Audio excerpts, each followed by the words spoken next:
Okay बच्चों, जैसे कि लास्ट क्लास में हम लोग ने linear pair of linear equation in two variable को पढ़ा, जिसमें हम लोग ने कंसिस्टेंसी के बारे में जाना कि pair of linear equation consistency inconsistency के बारे में जाना। और फिर हम लोगों ने ये जाना कि पेयर ऑफ लीनियर इक्वेशन को सॉल्व करने के कितने तरीके होते हैं। मैंने आपको बताया था पेयर ऑफ लीनियर इक्वेशन को सॉल्व करने के 4 मेथड होते हैं। There are 4 method to solve a pair of linear equation to find the value of x and y, और या फिर वो जिस वेरिएबल के टर्म में pair of linear equation given है। उन चारों मेथड के नाम हैं, पहला मेथड है हमारा सब्सटीट्यूशन मेथड, सेकेंड मेथड है एलिमिनेशन मेथड, थर्ड मेथड है ग्राफिकल मेथड, फोर्थ मेथड है क्रॉस मल्टीप्लिकेशन मेथड। ये 4 मेथड से हम लोग pair of linear equation in two variable को सॉल्व करके उस वेरिएबल की वैल्यू फाइंड करते थे जिस वेरिएबल के टर्म में वो pair of linear equation given है। अब बात करते हैं कि हम इस साल की जैसे कि 30% सिलेबस आपका जो रिड्यूस हुआ है उसमें आपका क्रॉस मल्टीप्लिकेशन मेथड हटा दिया गया है और ग्राफिकल था भी नहीं, सॉल्यूशन में ग्राफिकल वाला पोर्शन है। तो बात आई कि हमारे पास 2 मेथड बच रहे हैं सॉल्यूशन वाले, जिसमें हम लोग सॉल्व करके pair of linear equation two variable में एक्स वाई की वैल्यू निकालते हैं। पहला है सब्सटीट्यूशन, सेकेंड है एलिमिनेशन मेथड। तो ये दोनों मेथड हम लोग पढ़ चुके हैं और ग्राफिकल मेथड की भी नॉलेज हम लोग लास्ट क्लास में ले चुके हैं, ठीक है ना। क्रॉस मल्टीप्लिकेशन मेथड अब हम लोग को पढ़ना नहीं है क्योंकि वो हमारा हट चुका है सिलेबस से। तो आज की क्लास में हम लोग कुछ क्वेश्चंस को सॉल्व करेंगे, उनको देखेंगे, अच्छे अच्छे क्वेश्चन है pair of linear equation two variable के, और कुछ वर्ड प्रॉब्लम को सॉल्व करेंगे ताकि इस चैप्टर को फिनिश कर सकें। जैसा कि आप एक क्वेश्चन को देखो, 2/x + 3/y is equal to 13, ये गिवन है, and 5/x - 4/y is equal to -2 है। मेरे पास कल को ये क्वेश्चन आया और कहा कि find the value of x y, तो हम लोग कैसे निकालेंगे। तो बेटा कुछ बच्चे क्या करेंगे, जल्दी से पहली क्वेश्चन का एलसीएम लेंगे और क्रॉस मल्टीप्लाई करेंगे। वो तरीका गलत नहीं है लेकिन उससे टफ हो जाएगा। मेरा कहना है इन क्वेश्चनों की पहचान कर लो कि यहाँ पे वेरिएबल कहाँ है, अपॉन में एक्स, और सेकंड इक्वेशन में भी देखो अपॉन में एक्स है, यहाँ पे अपॉन वाई। अगर ऐसी इक्वेशन जिसमें दोनों वेरिएबल सेम वेरिएबल एकदम अपॉन में लिखे हों तो यहाँ पे हम लोग इनको लेट कर लेंगे। जैसे यहाँ पे हमने 1/x is equal to late कर लिया सपोज करो p, और 1/y को लेट कर लिया सपोज करो q। 1/ ऊपर देखो 2 ना लेके 1 लो, क्योंकि 2 × 1 इज 2, राइट। तो हमने ऊपर 1 कंसीडर कर लिया 1/x, क्योंकि यहाँ पे अगर हम 2/x को लेट करेंगे तो यहाँ 2 है ही नहीं, इसलिए 1 हमेशा 1, न्यूमरेटर में हमेशा 1। तो बात आई कि सर इसमें 1/x को अगर लेट कर लेंगे तो यहाँ पे पहली इक्वेशन क्या हो जाएगा बेटा, 1/x को p लेट किया तो ये 2p हो जाएगा प्लस 3q हो जाएगा इक्वल टू 13, राइट।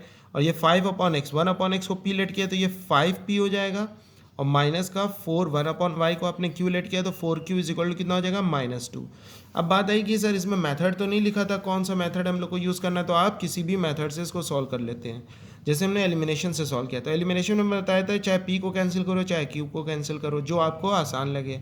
तो हम सोच रहे हैं q को कैंसिल करते हैं क्योंकि इन दोनों के साइन डिफरेंट है। कोई चीज़ कब कैंसिल होती है, जब वो सेम शक्ल में हो और डिफरेंट साइन हो। जैसे हमने कहा 2 और 2 तब कैंसिल होगा जब ये वाला 2 प्लस हो ये माइनस हो, या ये माइनस हो ये प्लस हो, है ना।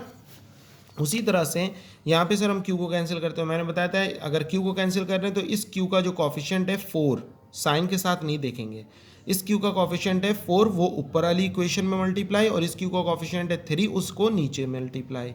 तो मल्टीप्लाई करते हैं ऊपर वाली इक्वेशन में हम लोग 4 का और नीचे वाली इक्वेशन में 3 का, राइट। करो मल्टीप्लाई, तो 4 2 ज़ा 8p प्लस 4 3 ज़ा 12q इज इक्वल टू 4 3 ज़ा 12, 4 ज़ा 4 1 5, ठीक है।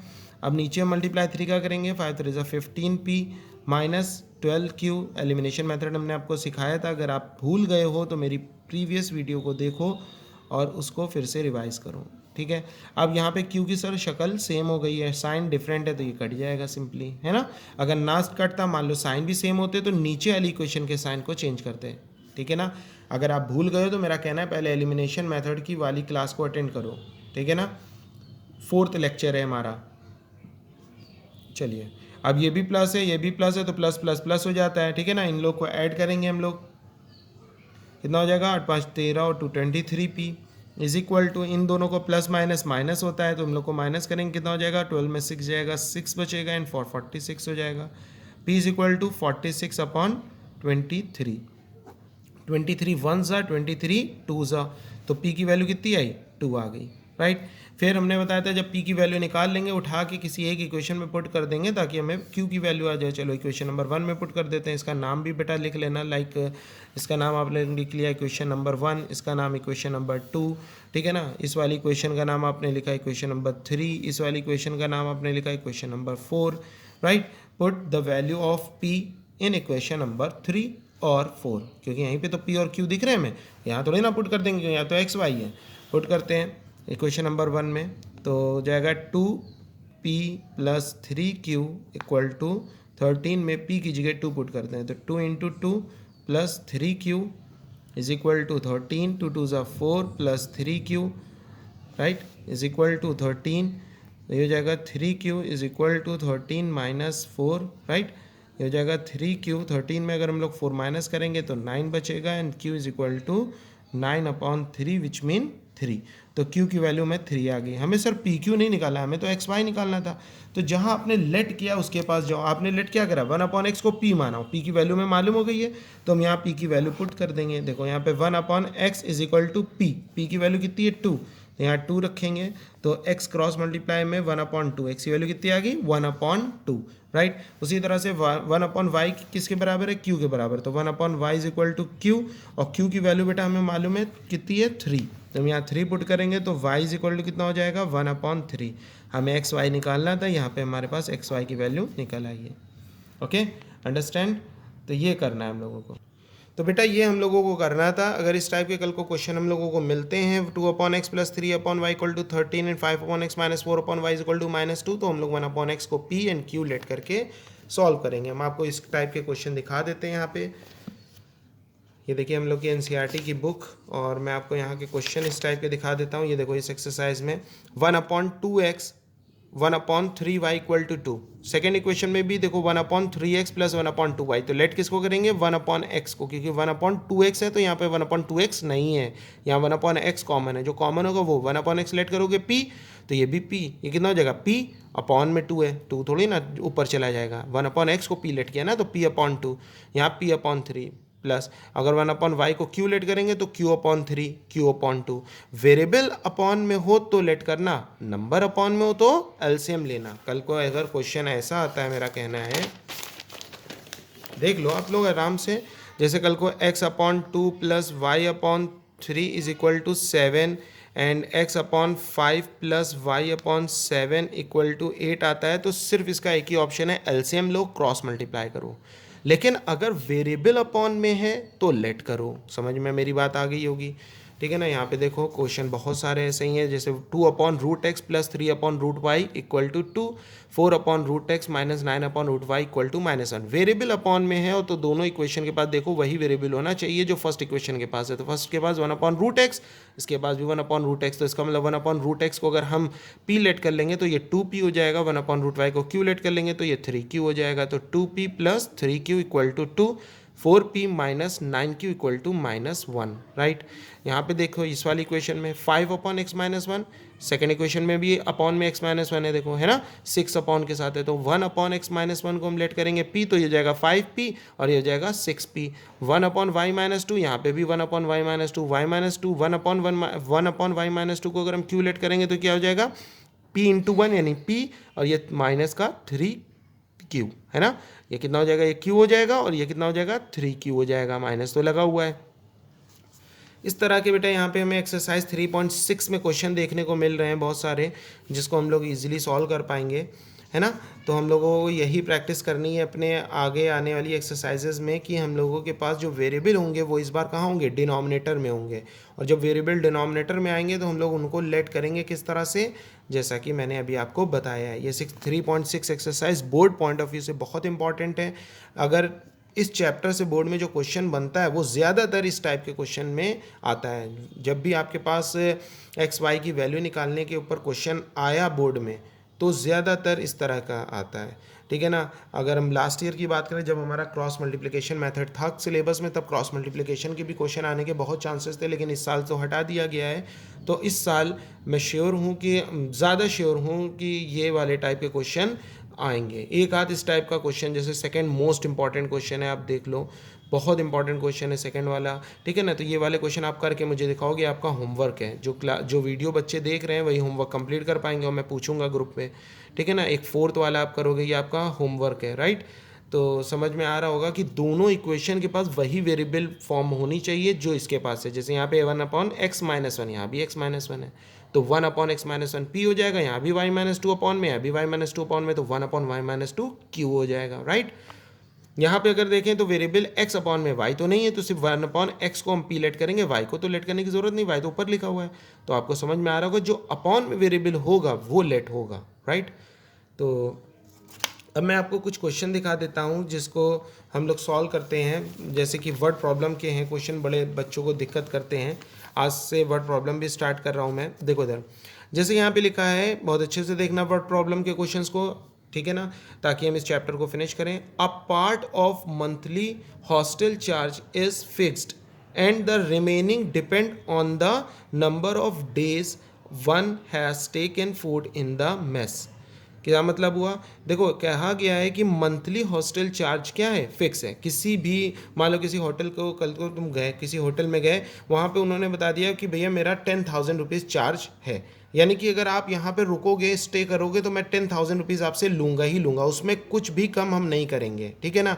अब तुमने सोचा चलो अच्छा स्टे करने का 10,000 है, अब तुम सिर्फ रुकोगे थोड़ी ना वहाँ पे अगर तुम कुछ दिन रहोगे तो कुछ खाना पीना भी खाओगे, अपना अदर एक्सपेंसेस हैं, ठीक है ना, लॉन्ड्री वगैरह में कपड़े वगैरह जो भी कुछ होगा वो भी तो करोगे ना, खाना पीना जो भी होगा। तो इन्होंने बोला कि अगर आप इस होटल में रुकते हो तो इसका फिक्स चार्ज है, कितना है ये नहीं बताया, एंड रिमेनिंग, और बाकी का जो चार्ज है वो डिपेंड करेगा जितने भी दिन आप रुकोगे और उतने दिन में जो भी आप खाना ना खाओगे, उसमें खाना जितना भी जो भी आप खाना खाओगे पर डे के हिसाब से वो चार्ज भी आपका ऐड होगा।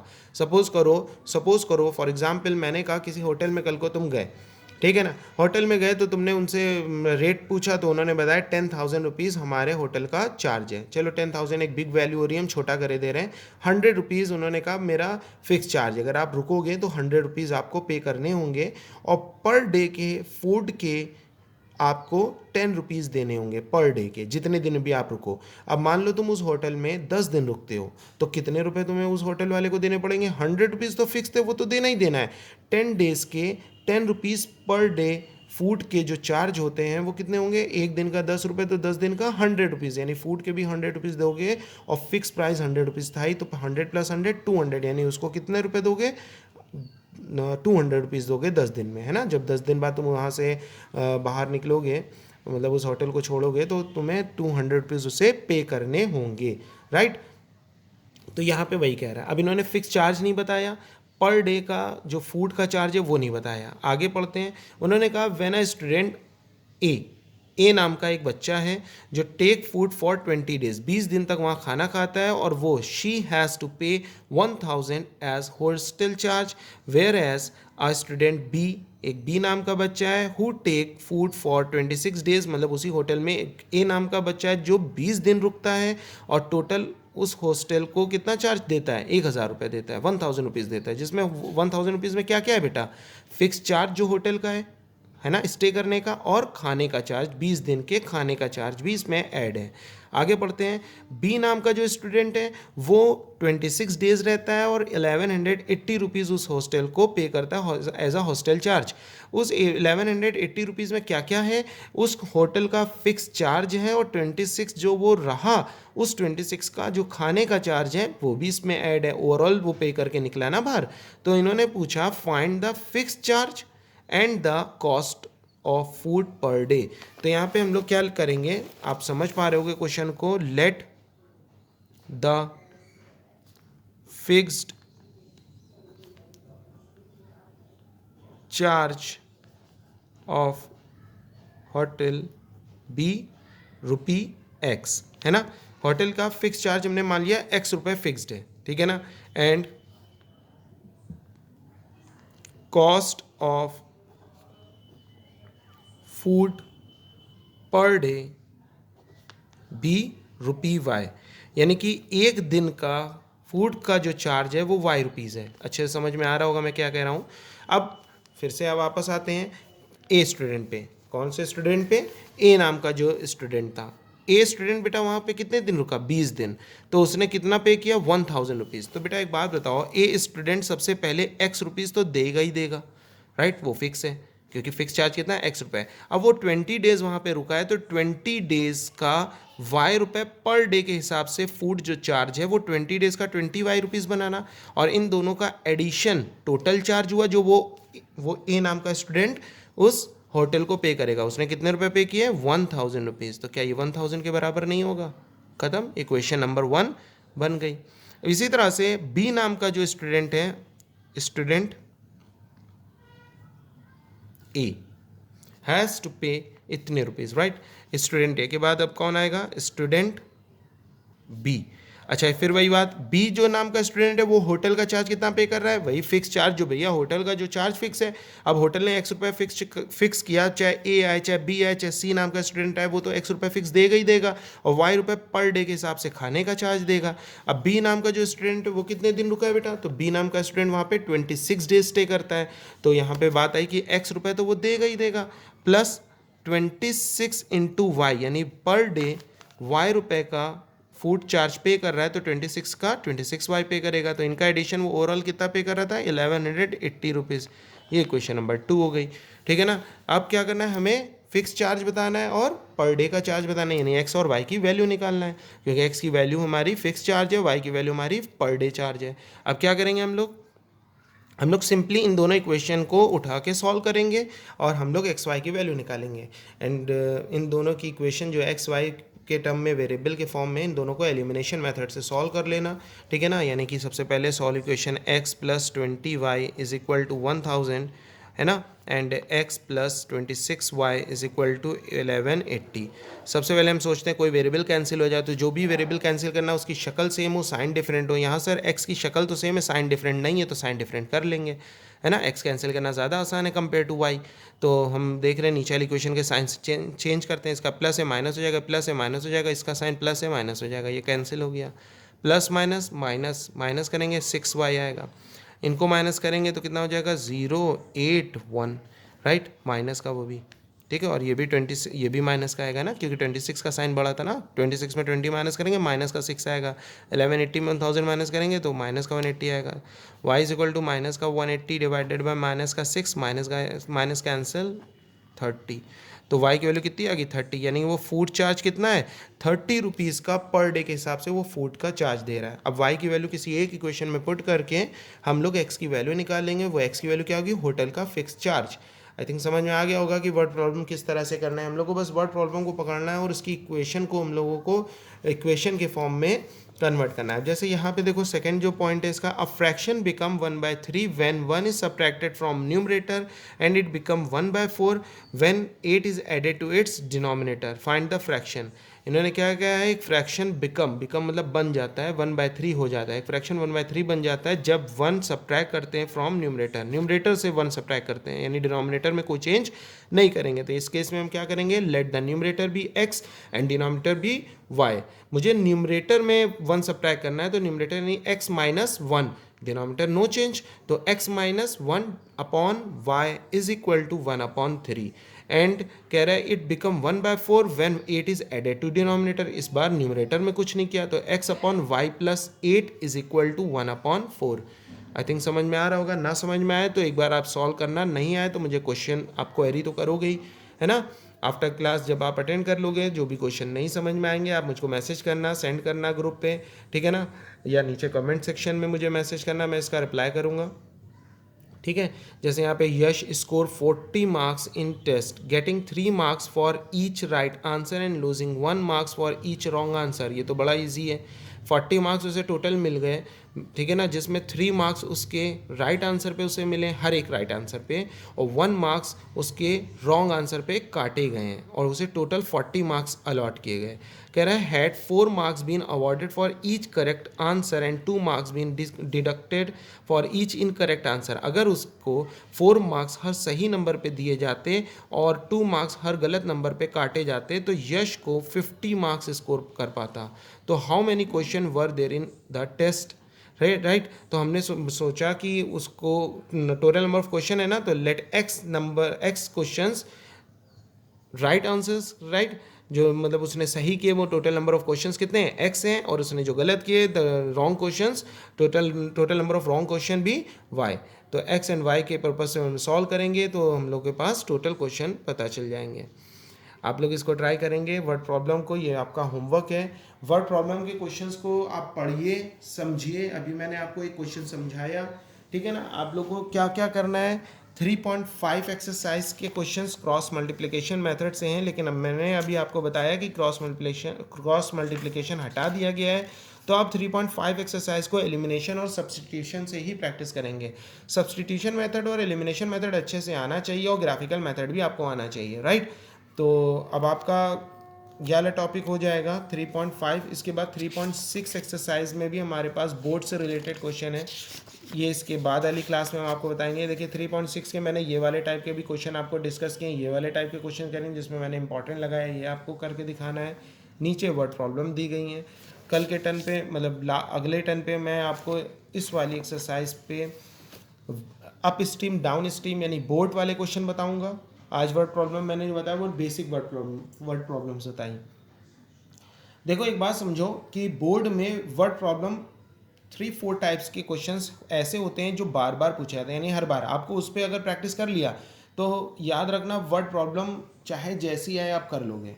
पहला टाइप होता है एज रिलेटेड क्वेश्चन, यानी वर्ड प्रॉब्लम एज वाली आती है जो मैं अगले टर्न पे बताऊंगा। सेकंड होता है अप स्ट्रीम डाउन स्ट्रीम यानी बोट वाले क्वेश्चन। थर्ड होता है नंबर्स वाले question, 2 digit number 3 digit number type के, है ना। और फोर्थ होता है मनी प्रॉब्लम, राइट। तो मनी प्रॉब्लम वाले क्वेश्चन। तो ये जो 4 टाइप होते हैं, ये 4 टाइप को अगर आपने अच्छे से ढूंढ के कर लिया तो ये मान के चलो कि बोर्ड में जित भी क्वेश्चन प्रॉब्लम के आएंगे आप कर लोगे। मेहनत बेटा बहुत करनी है, अभी 10th का रिजल्ट आया आप देख रहे हो, ठीक है ना। और अब आप इससे कुछ सीखो और आगे और मेहनत करो मैथ्स में, ठीक है। तो आज की क्लास को यहीं फिनिश करते हैं। क्वेरीज करिए, क्वेश्चंस लगाइए एंड क्वेरीज करिए, जो भी कुछ पूछना हो आप ग्रुप पे मैसेज करिए। Thank you.